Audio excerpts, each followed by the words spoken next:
Voice of Democracy. Why My Vote Matters. Marycate Smith. I disagree with the policies of this candidate. However, this one has no charisma. And that one is just much too old. And they all appear to have a disreputable history of some form. Oh, I can't choose. It's too straining. Arduous, even. I don't understand why all the adults are forcing me to do this.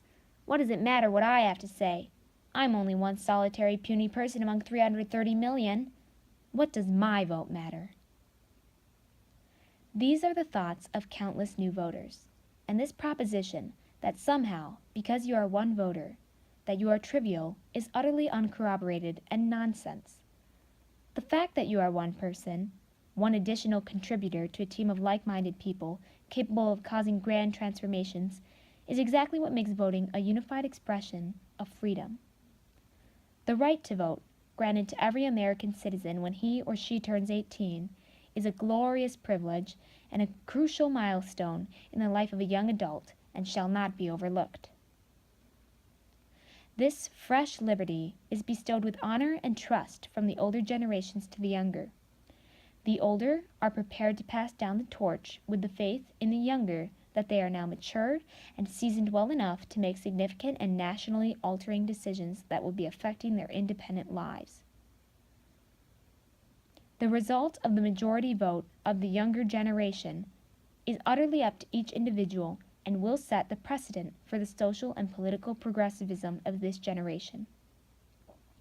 With voting, an individual has a chance to mend the old and frayed ways of this democracy and bring reform where they see fit. We've seen examples of this in the past, with the voting in of Kennedy in 1960 and then Obama in 2008.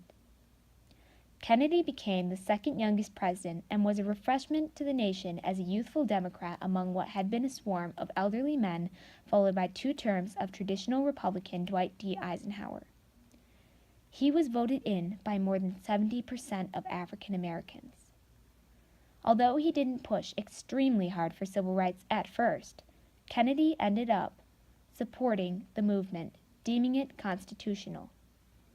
Plans for the Civil Rights Act bill were soon underway, but were uncompleted with Kennedy's assassination in 1963.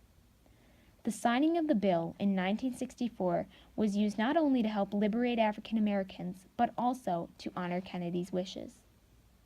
In 2008, Barack Obama won 66% of the youth vote of American people and became the first black president of the American people, displaying an advancement in diversity and the acceptance and respect of American citizens of different races, religions, cultures, and beliefs.